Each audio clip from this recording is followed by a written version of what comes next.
toujours dans le chapitre 8, nous sommes donc dans les enjeux de la stratégie de spécialisation et on va voir maintenant les risques de la spécialisation, de cette stratégie de spécialisation. Donc on est page 91. Avec toujours l'exemple de Ryanair, donc qui a choisi sa stratégie de spécialisation. Et on va nous demander de repérer et de lister les risques que supporte Ryanair, puis d'indiquer en quoi ils sont liés à sa stratégie de spécialisation.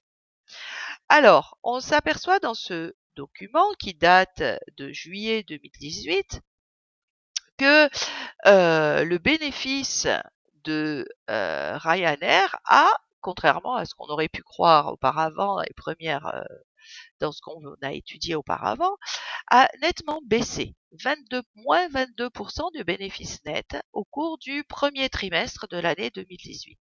Alors, pourquoi? Donc, c'est quand même un gros risque là. Et en plus, il prévoit un bénéfice annuel en baisse. Donc, il risque de perdre entre 1,25 et 1,35 milliards d'euros. Alors, pourquoi?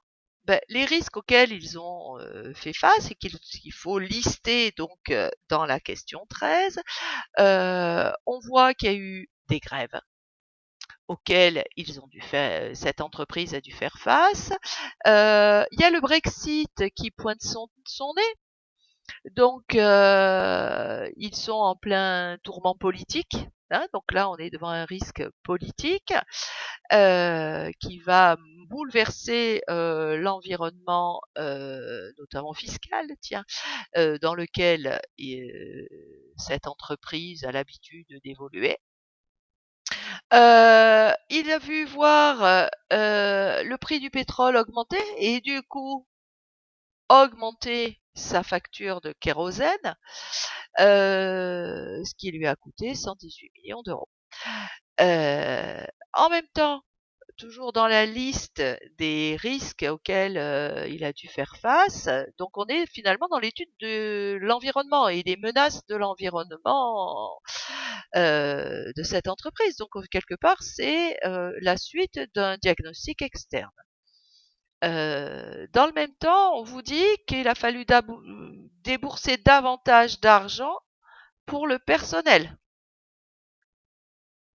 puisqu'il a été obligé d'augmenter les salaires des pilotes, puisqu'il y avait des tensions sociales fin de l'été 2017. Enfin, il y a eu des problèmes de planning, il y a eu une grave crise sociale au sein de la compagnie et des annulations de vols. Donc une crise sociale, des tensions sociales, des grèves, mais également donc pour le moment on a dit aussi une augmentation du prix du kérosène. Enfin,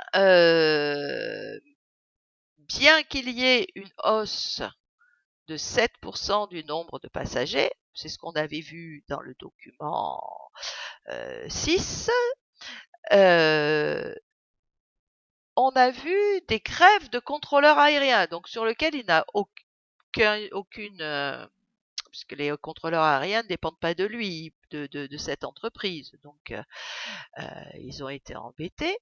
Donc, ils ont été obligés de baisser les tarifs, de supprimer des vols, et ils sont également face à une forte concurrence.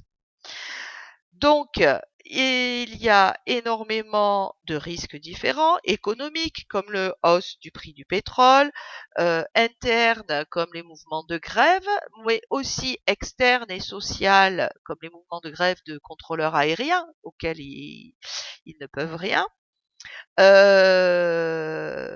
L'environnement politique avec le Brexit qui modifie les termes de transport de passagers puisque la Grande-Bretagne sort de l'espace Schengen et donc de l'espace de libre-échange et une forte concurrence, malgré, et ça c'est le point positif, une hausse du nombre de passagers.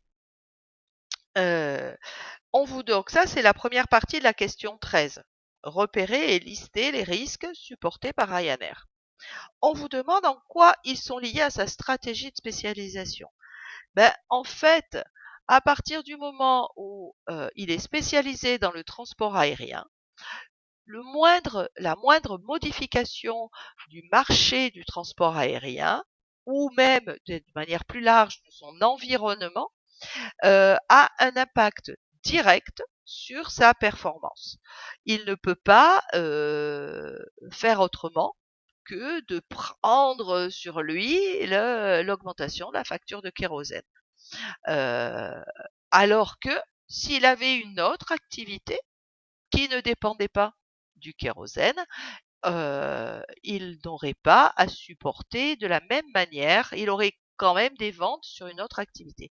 Donc le fait de n'avoir qu'une seule activité fait que cette entreprise est dépendante de l'évolution du marché sur lequel il est. Selon l'évolution du marché, il va soit progresser, soit au contraire diminuer ses performances. Voilà le principal et la principale risque que l'on subit lorsqu'on choisit une stratégie de spécialisation.